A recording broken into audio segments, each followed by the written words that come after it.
All right.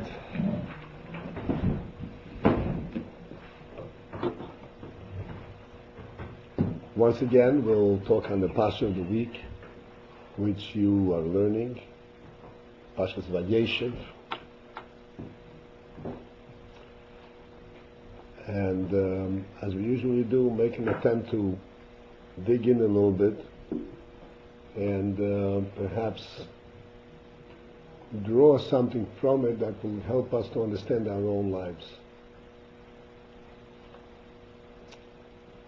And again, everybody should feel free to stop me if you don't understand something, particularly if it is the language problem. Don't hesitate. What does begin?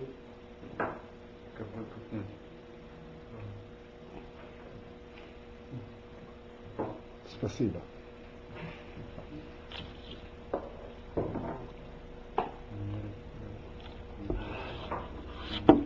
Pashas VaYeishev.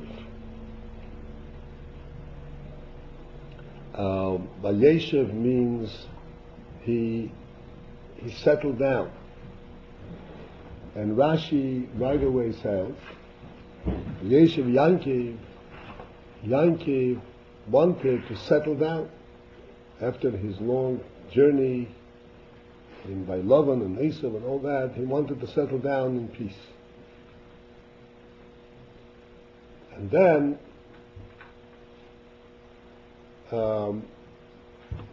when there was all the various developments that started with Toildes Yankiv, with Yankiv's children, starting from Yosef and so on.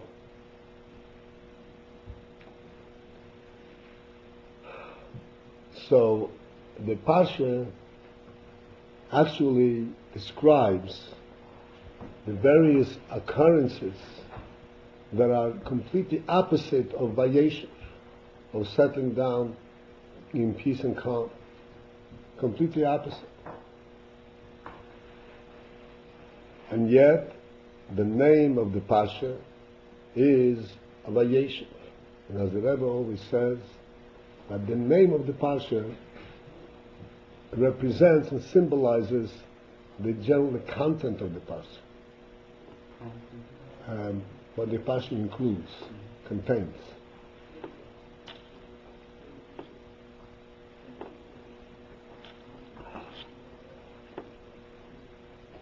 Therefore, we have to say that all of the things that occurred in this Pasha, actually, they fit in with the principle of VaYeishev Yankiv.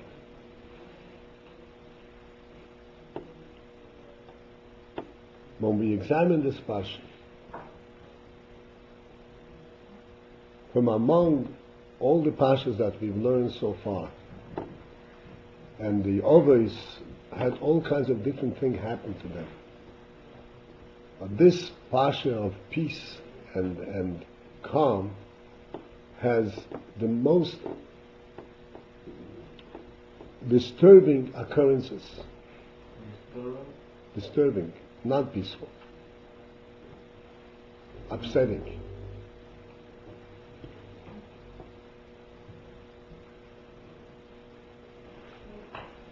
You've learned already about Yosef being sold into slavery by his own brothers.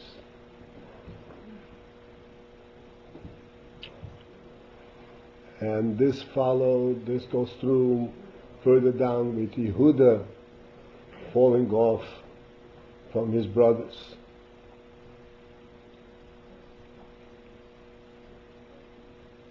And then Yosef was a slave,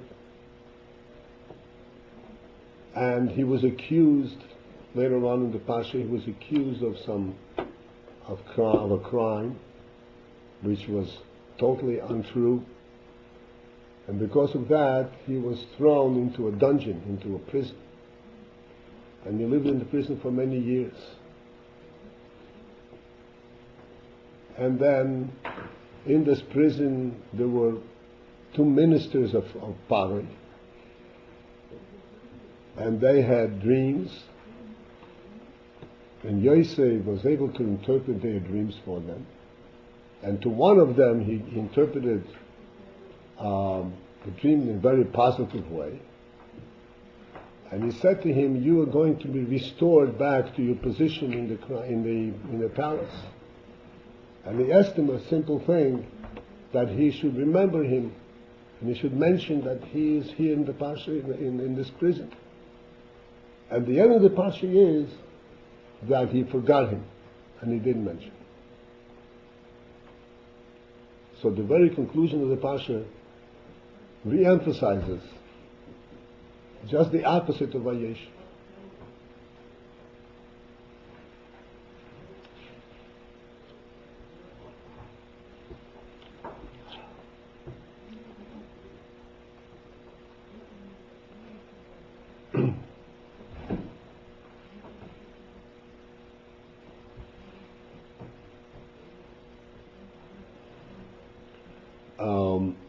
Examining more closely and more specifically the various periods and various episodes, the first thing is there was the jealousy between Yosef and his brothers, which is in itself an odd thing. Odd of the ordinary. How can we understand a jealousy amongst tzaddikim of this level? And I hate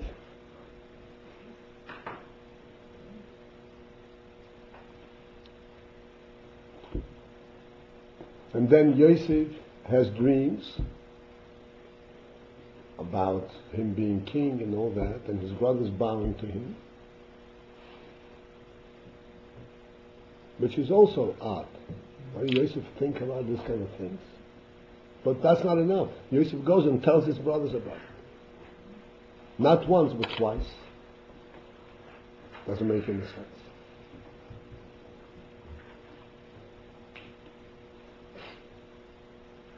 Yankov tells Yosef to go and visit his brothers wherever they are herding the sheep. Yankov knows the relationship between Yosef and his brothers, and surely Yosef knows the relationship, and that it's a dangerous thing. Nevertheless, somehow it happens. Yankov asks him to do it, and Yosef goes ahead and does it.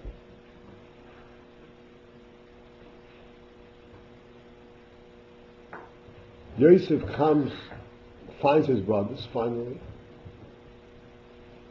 He comes close to his brothers, and they see him from afar, and they immediately begin planning what they're going to do when he comes. And Yosef surely can recognize, he can sense that he is coming to a very dangerous situation. He sees it happening. He sees them plotting and how they're standing, waiting for his arrival. So you would think that he would turn around and run. No, he goes right into the plot, right into the trap.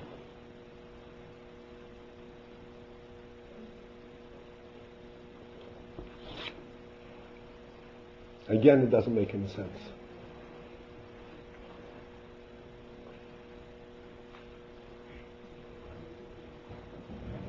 He comes to the brothers. They throw him into the spit. What do they do after they throw him into the pit?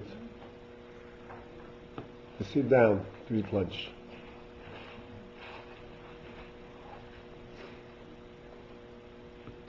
Sounds great.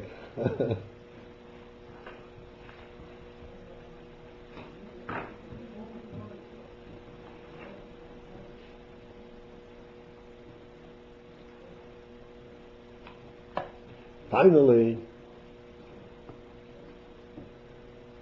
there is this caravan of Arabs passing by, and Yehuda suggests to his brothers, let us sell Yosef to this caravan, to these Arabs.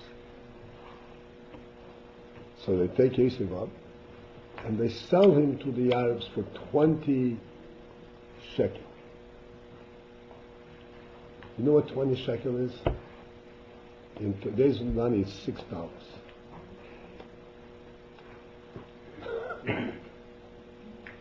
It's five How much is 20 shekel back then?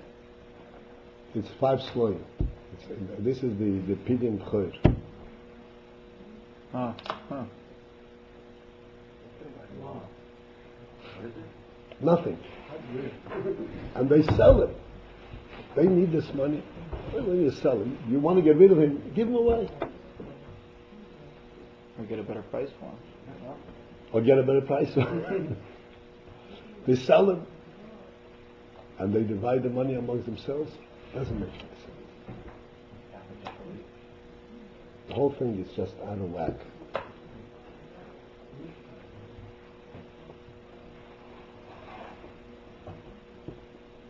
And then, on top of that, Yehuda, who was always considered the leader among his brothers, and this is why his brothers accepted his suggestion of selling Yosef.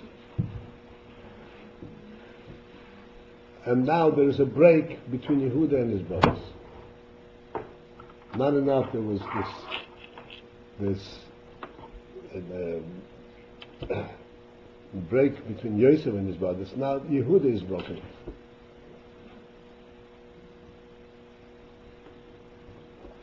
This is all in the name of peace. Yehuda breaks away from his brothers. His brothers don't want to have anything to do with him. Why? Rashi says because they said to him, you, as our leaders, should have told us to bring him back to his father rather than to sell him. But the brothers did a war thing. The brothers killed him, and Yehuda said, "No, better sell." Right. So now they turn around and they had time to Yehuda. We listened to you for this. You should have gone for it. Okay. So it's another. You're right. It's another oddity. Yehuda falls away from his brothers, and Yehuda gets involved in a different community, in a different society. He gets married. He gets 3 sons.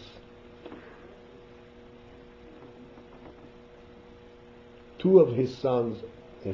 One of his sons gets married and he is sinful and he dies. And the second son is sinful and he dies. Sinful, it's mixed Sin, yeah.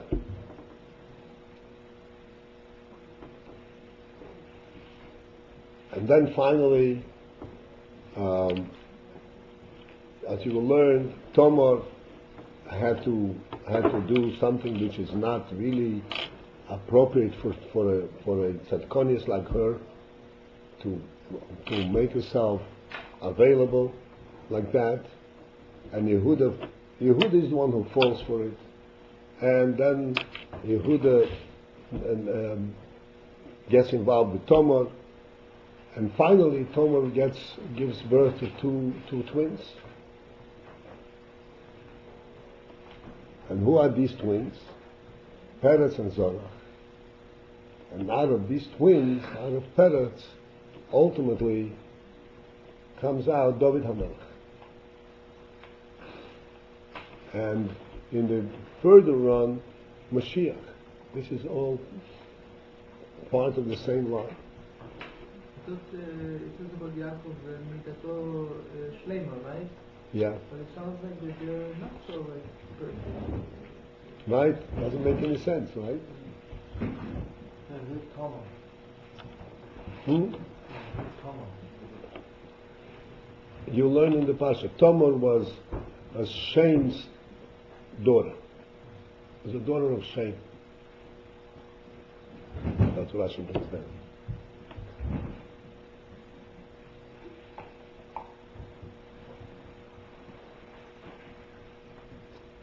then, more specifically by Yosef, Yosef gets he's bought as a slave at first he's in a good situation.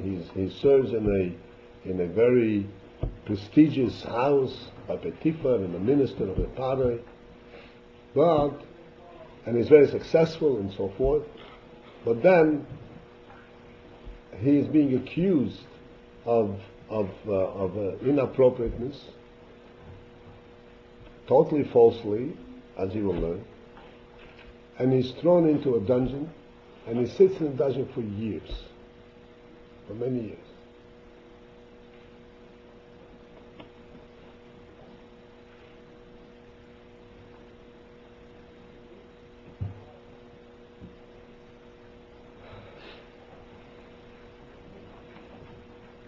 So one thing that we do see,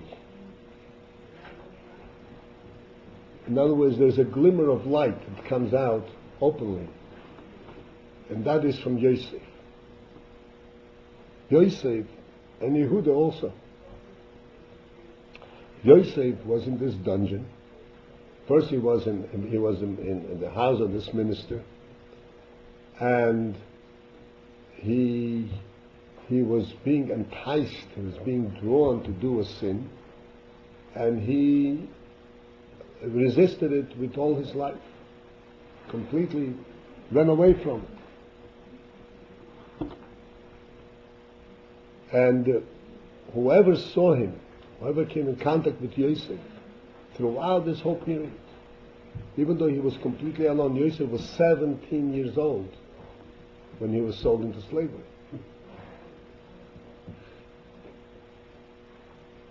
And throughout this whole period, it was clear that this is a holy man.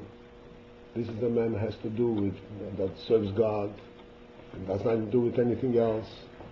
This is his life. This is what he has in mind. And throughout his whole experience there, it was clear that he has nothing to do with Egyptian culture, nothing to do with any impurities. He remained the same person, with the same purity and the same view on life as he was when he first left Yankee.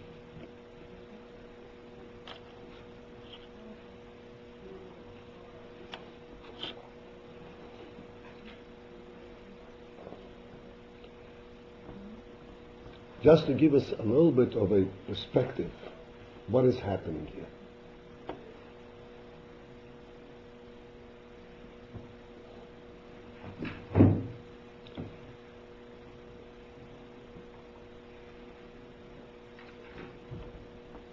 Throughout the Torah, particularly by the Oves and by the Shvotim, and then later on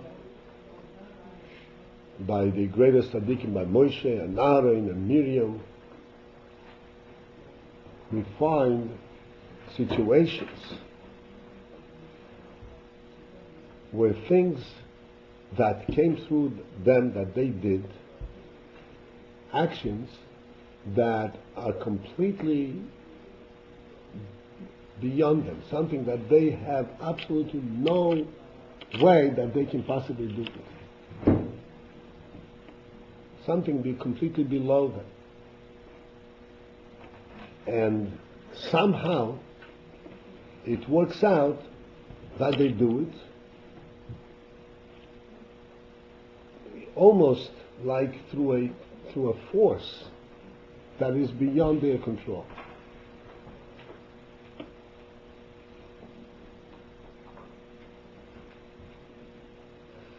You learned that when the Shvotim sold Yosef, and I mentioned, first of all, they sat down to eat. Lechol lechem, they sat down to eat. What is this sitting down to eat? Sitting down to eat meant that they sat down to discuss more calmly, more deeply what is going on with them. What are they doing? What are we supposed to do with this? In other words, this was not just a moment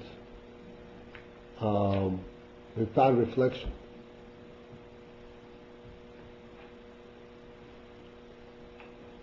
And they had concluded that they have to go through with this and they have to get rid of Yosef.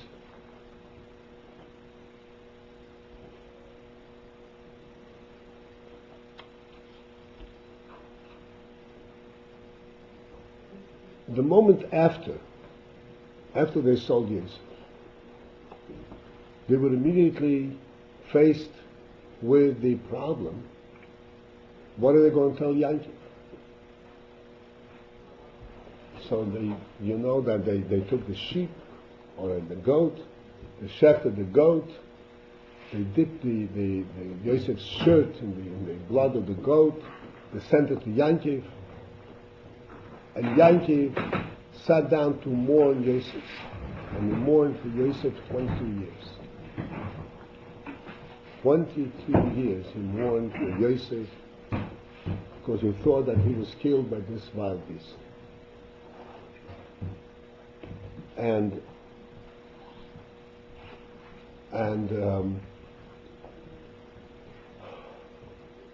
all his sons, everybody was there. We all knew that this is not real. And as you will see, or you probably learned already, Yitzchok was still alive at that time. And Yitzchok knew that it wasn't true. Yeah. He said he knew that Yosef was alive? That Yosef was alive. Yeah. And he didn't tell them.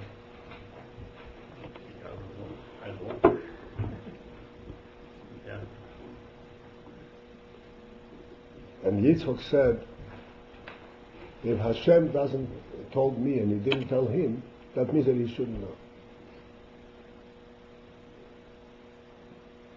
In other words, this entire odd situation, that the Shvotim had gotten into this kind of situation, and they went through and they did it, and they followed through and they carried it on and they didn't tell Yankee.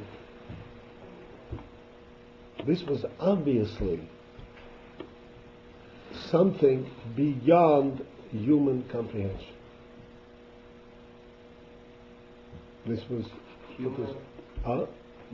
human understanding.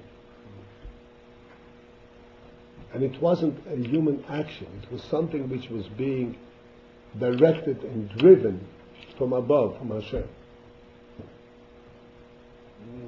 How you start keeping quiet is coming from Hashem? Yitzhak keeping quiet is coming from Hashem, the Shvotim not telling Yankee. And there's one most overwhelming question. That is Yosef himself. Yosef himself, after he became king, Not sending a message, right? didn't send a message. He could have sent a message to Yankee. Hi, I'm here. An email. Bicycle message. I mean, he could have sent it long before he became king. He could have sent that message. That's right, but when he was king, he had every opportunity. There was no excuse. Before that, who knows? The messenger didn't want to come. I didn't have a computer with email. But at that point, you could have had anything you wanted, and yet nothing.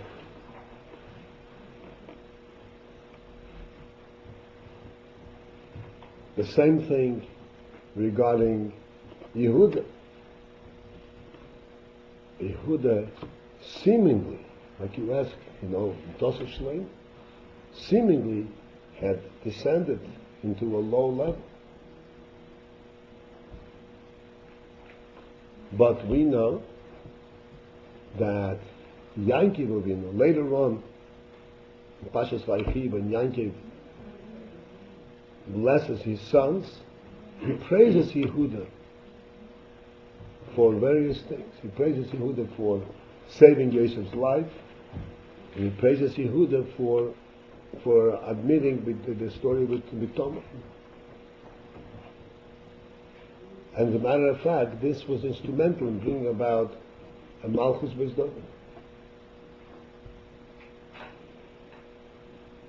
In other words, if we reflect on this Pasha, we see continuously things that are completely out of norm, and how they came to happen. We can't understand how human beings can make such mistakes. Clearly there was, so to speak, a godly hand in it, guiding it very carefully, making sure that it should happen.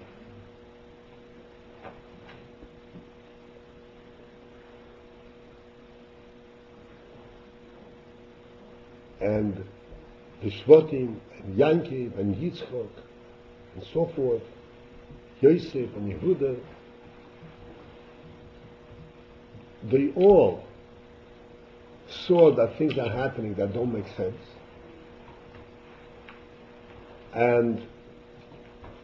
But they realized, hey, that's it. It's happening, it has to happen. Which just happens has to happen. Because clearly it is completely out of our control.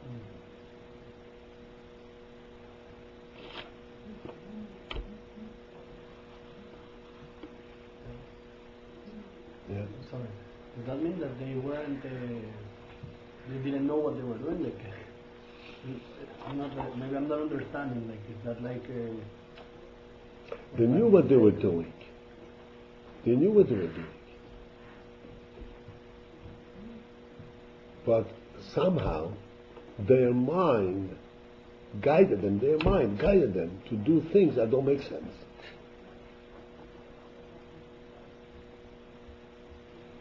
That's even more perplexing.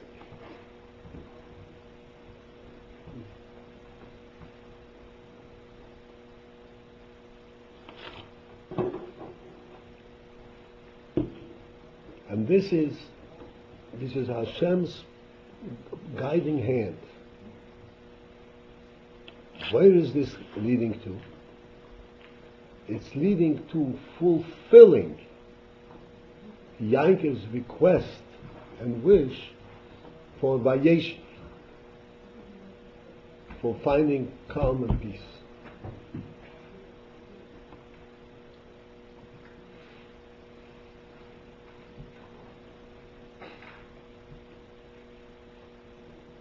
Because even though Yankov had already gone through tremendous nisyonos and tremendous trials and a difficult life till then by Lavan and Esau, but Yankov, like you said, Yankov had mitosha shlema.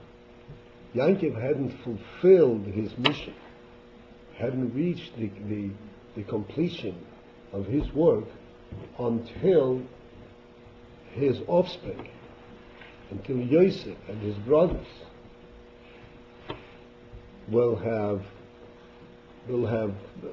gone through their trials and coming through in full success. This is what the Pasuk says. But VaYeishev Yankov wanted to settle down. How is this going to happen?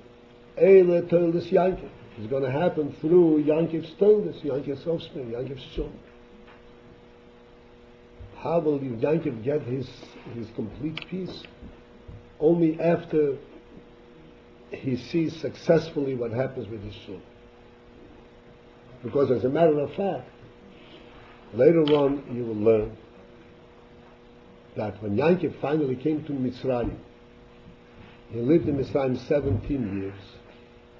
And it says that these 17 years that Yankov lived in Mitzrayim were truly satisfying years for Yankov. In Mitzrayim, this is what Yankov was wishing. And in order to fulfill that, he had to go through this entire convoluted and completely confusing sequence of events.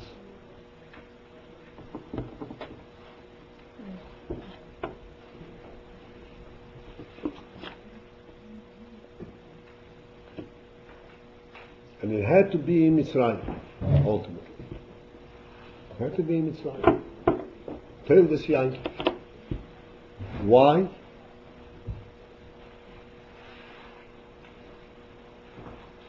Because Yaakov's function, Yaakov's ultimate duty is not just that he should be holy. Not only that his children should be holy, but that they should establish holiness in Mitzrayim. And in order to accomplish this, Yosef had to be sent to Mitzrayim in this kind of way, and he had to prove himself being alone in Mitzrayim, completely alone from 17 years old, and being a slave and being a master of the house and being a king, and he remained exactly the same. That clearly brought out and showed what is contained in the Jewish soul. And that's when Yankee found peace.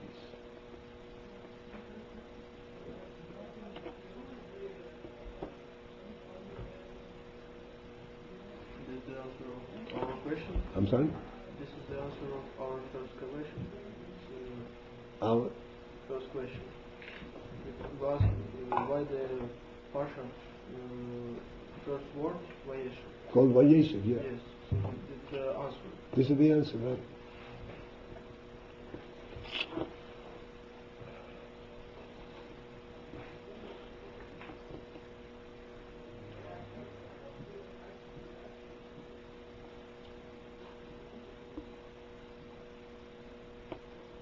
I also want to point out, as I always do in Pashas, in the Chumash Bereishis, that Chumash Bereishis tells us about the Oves, and there is always this sense, we should always recognize the Yosher, the upright, and the full trust of the faith of the Oves, of the fathers. And here in Pashas VaYeishev, even with all the various things that happened,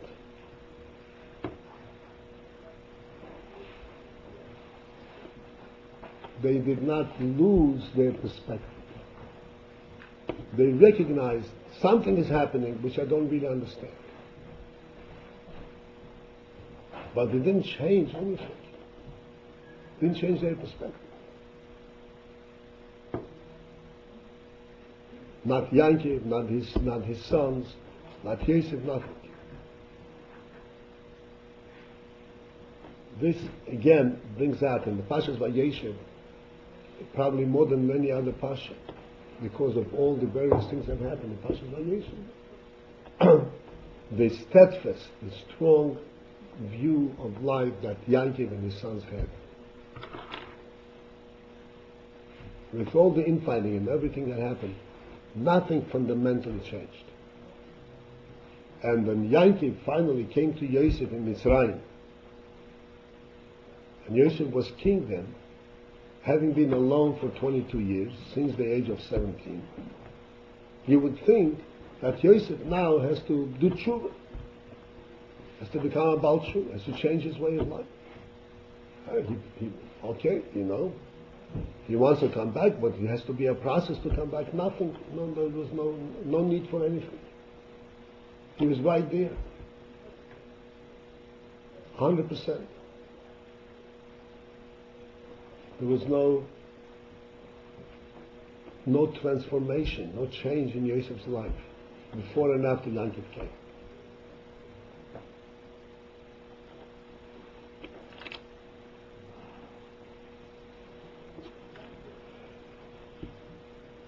I want to, and this is the most important thing for which I am trying to bring out in general in this case, how this reflects itself on our lives.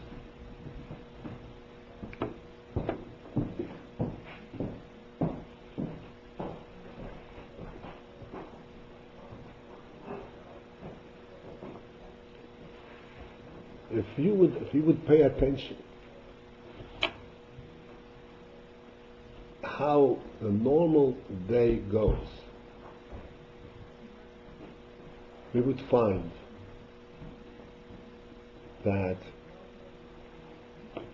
whatever we have in mind, whatever we cite, we have planned to do, there is always some kind of little interference which we have to go around. Sometimes a big interference, sometimes a small interference. And all that seems to be an insignificant thing, but it is very significant. Meaningful.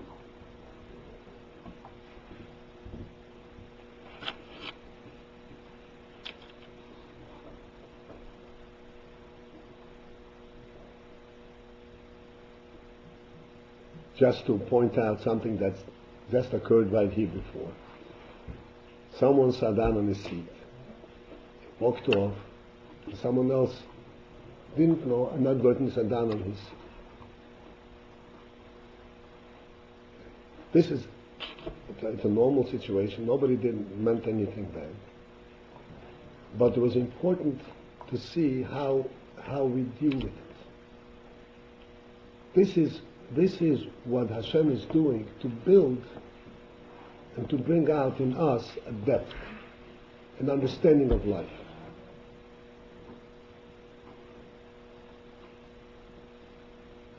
Depth means that which comes from the soul, that if I have to adjust, or I was sitting here, I could go sit here, is insignificant, because it's the same, because this is only superficial. It didn't touch me at any great depth.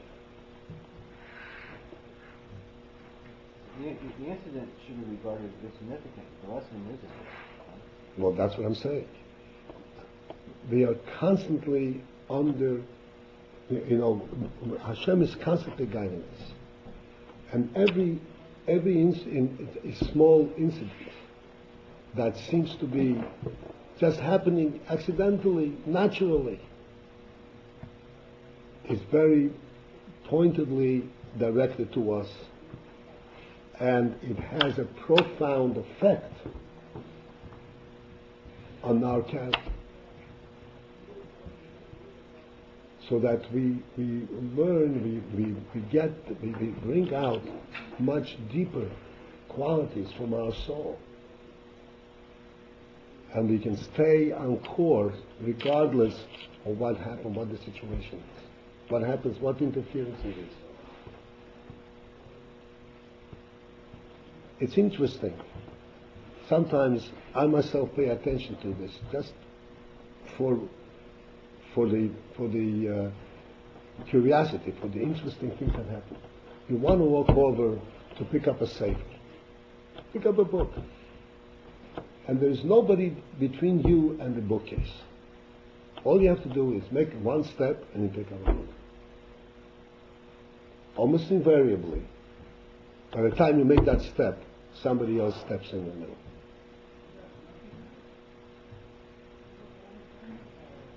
And you have to wait until he steps away. And you could say, oh, it's so frustrating in this world. You can't do anything straight. Every little thing, there's always something interfering. You can't make any plans.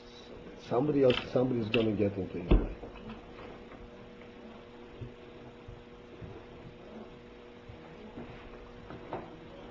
Yes, indeed. That's how it's going to happen. But there's a plan to it.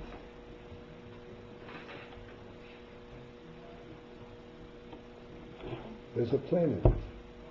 The plan is to bring out in us the recognition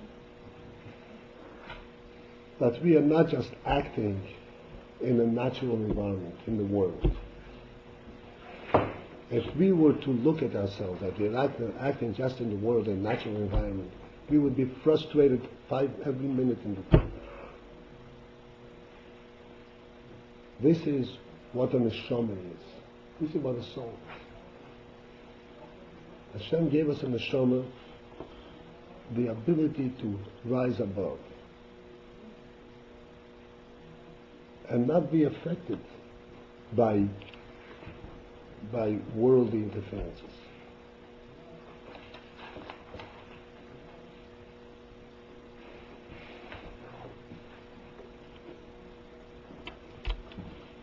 One time in yeshiva, when I was in yeshiva, someone related the following illustration. Says, the question is like this: who is more of a Baal Taiva? You know what a Baal Taiva is? A Baal Taiva.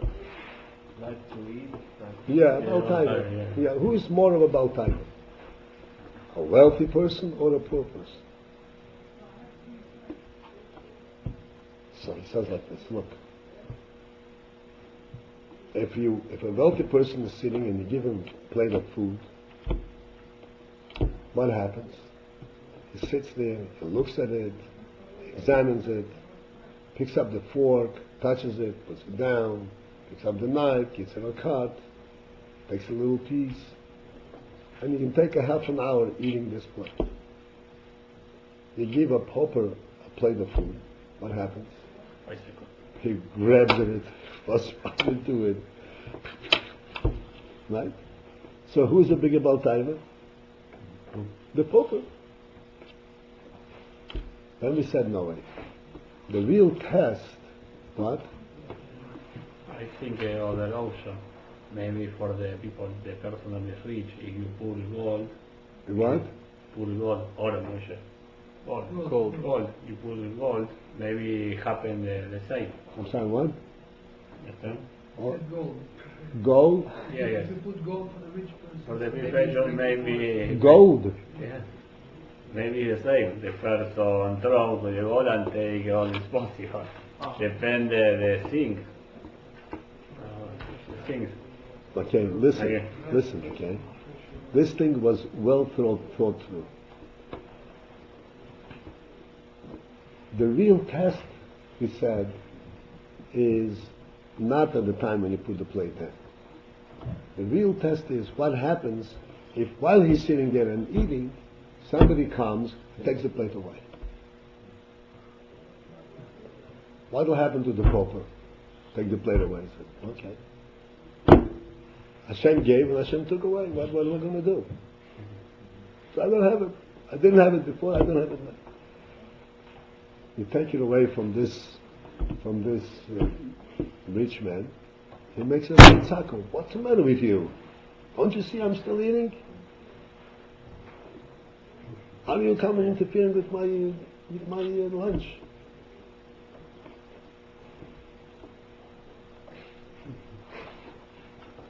I can afford to bring it back.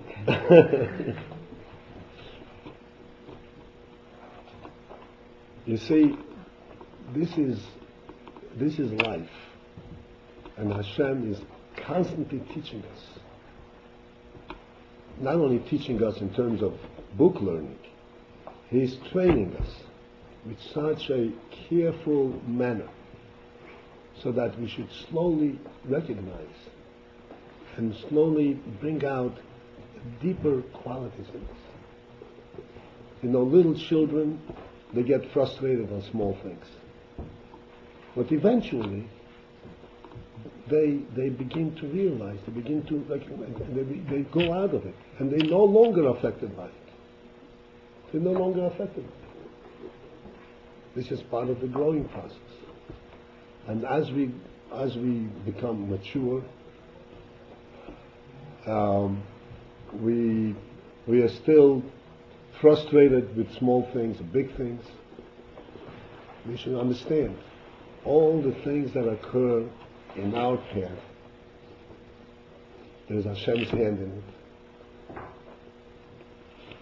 And there is something positive for us to draw from it and experience from it. Because the end run, at the end, ultimately, we have to grow to the point of being a Yosher.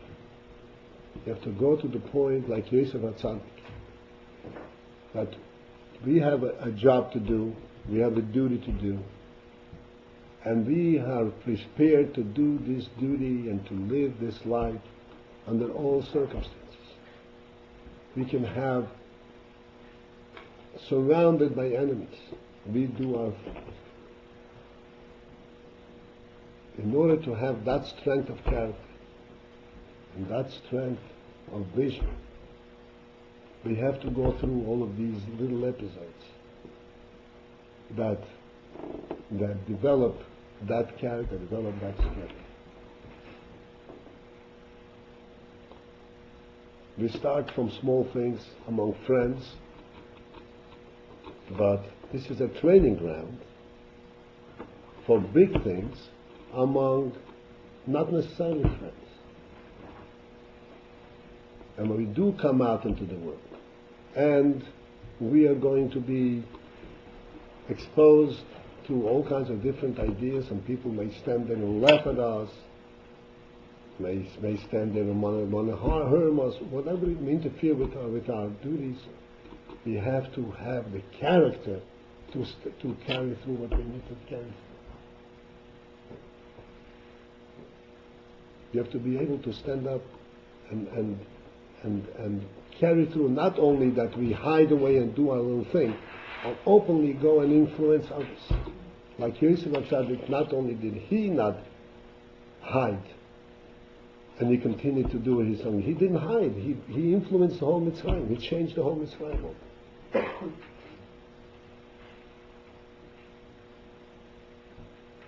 That is the real VaYeishev. That really guarantees a peace. It guarantees that we can carry through our duties in life under all circumstances.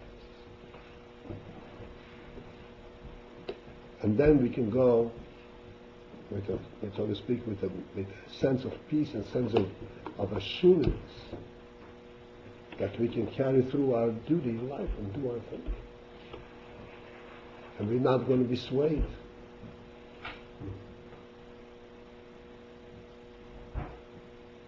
Just to take an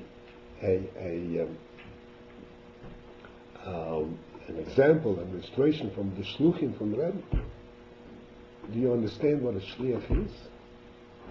A Shliach is a person who can end up to be in a place totally alone, not a single friend. And I know of Shluchim who came to towns, and there was the Reformed synagogue, the conservatives, all kinds of different things, who immediately announced, "You don't belong here. We don't want you here."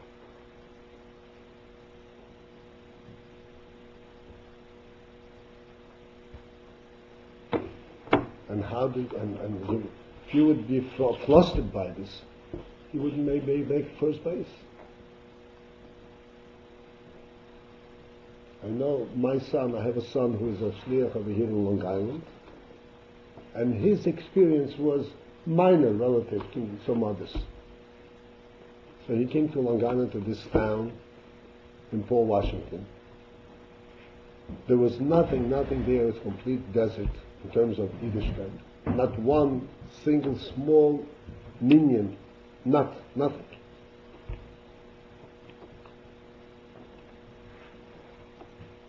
He was, as a matter of fact, he was once walking on Main Street. Before he moved in, he was walking on Main Street, and the car stopped, and a very nice lady came out and says, "Rabbi, are you lost?" She couldn't understand what a rabbi is doing in the middle of Washington. And then he rented an apartment, moved in, and he made a minyan in his living room. And the people of the town that he associated with, people, friends of his, who became, after a little while, they had a meeting. This is literally what happened. They had a meeting. And at this meeting, I don't know how many people were, there were quite a number of people. And some people stood up and said, Rabbi, why did you come here? We don't need you. We don't want you. At a meeting. I mean, this was, so to speak, respectfully, get out of here.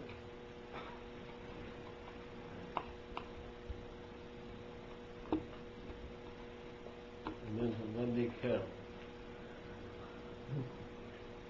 You're disturbing VaYeishev, you're disturbing the peace. You're making havoc. You're making different views. We have one, we live our peaceful life. What are you disturbing us for? Somebody is sleeping and you come and wake him up. Right?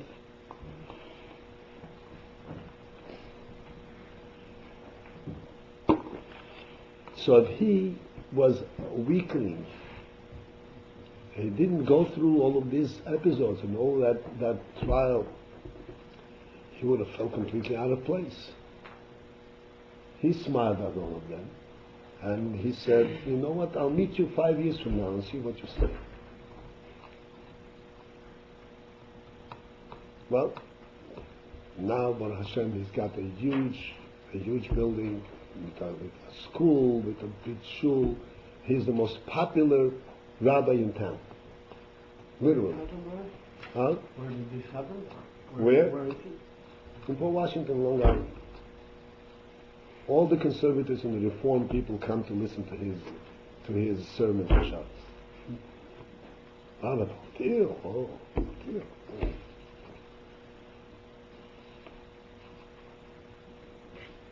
This is, for every Jew has it, whether you're a shliach, everyone is a shliach in his own life. Every one of us here has to understand that we have a neshama and we have a mission. And this world is not what we reckon with. You know what? We don't pay attention. We don't need the welcoming from the world. We have to know what our mission is, what we have to do, and follow through on this. Peacefully and nicely, what we have to follow through. Some people get frustrated. This is not a joke.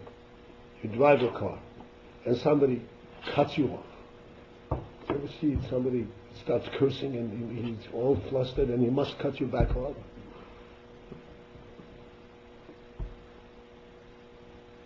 That's a mensch. That's a mensch.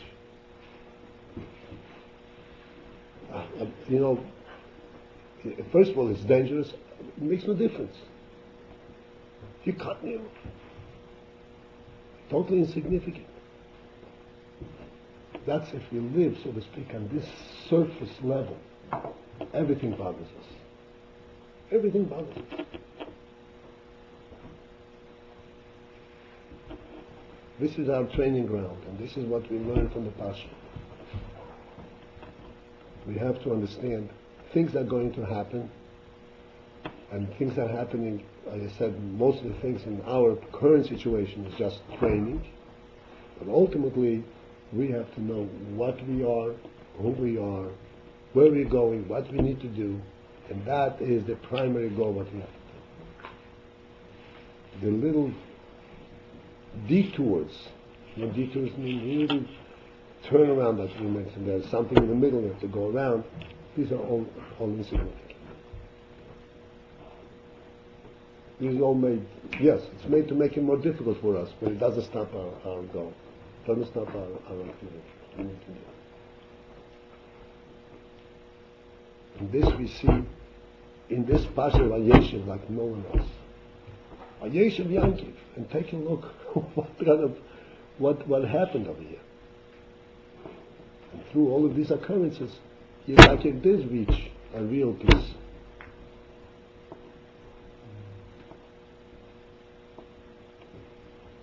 So as we always conclude, the mission should help you all to find your strength, your deep strength that we all have, that Hashem gives us, to carry through your duty here in yeshiva, not to be affected by anything, just stay on course. I have to learn, I have to daven, I have to become a chassid shadid, and that's what I have to do. Stay on course. Let nothing disturb you from your course. This will put you on the path in Mitzvah Shem for a long life. A happy and successful life. Right. Yeah. I have a question. VaYeishev, meaning of VaYeishev. Even though all that happened in the parsha was to guide to the real VaYeishev, but does that mean that the only way that there can be the VaYeishev is through all the obstacles? Yep. Or it happened to be that this case... No, that's the only way. It's the only way. Otherwise the world is going to be throwing you from one end to the other.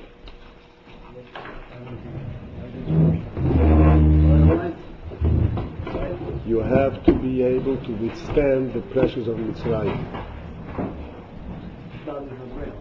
What? It's not real. It's That is not real right. VaYeishev. It's just a fake... And the other question I have, I still don't understand. At the beginning you said that even Moshe and Aaron and Miriam and all this... By Moshe and Aaron and Miriam also, when the Moshe hit the stone, this was not a normal thing for Moshe to make any kind of mistake like this. It's Hashem's plan. So, but all these things, like let's say what we spoke, all the of the Shvatim, they took Yosef and they sold him, and they're eating bread, thinking, what did we do? Like what they did. My question is, they were directed by God because it was the plan, and they weren't even. You couldn't say they did this, like they were. That's right. They were aware, but their mind told them to do this in this way. And they didn't have a choice. This is what God wanted. In a sense. It's like the same that we say that why Adam and Moshe made the fruit. All this, the Why same what? idea. Why Adam made the same That's idea. right. Like That's right. so, it's not a history in them. It's just that they were fooled by what is supposed to happen, even though you don't see it. Right.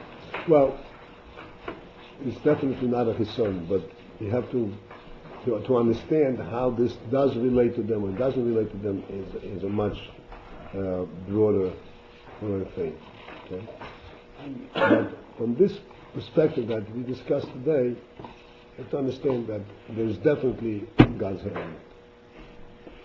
That's why it says in Rashi that when they were going to kill Yosef, that they said, and we'll see what happens with his dreams, and it says, That's what right. the Shekhinah. That's It right. was really everything all, That's right. wasn't really them. But they didn't know this. They weren't doing it because they understood what we're saying, that they were going to send him to Messiah. They didn't know anything. Nothing.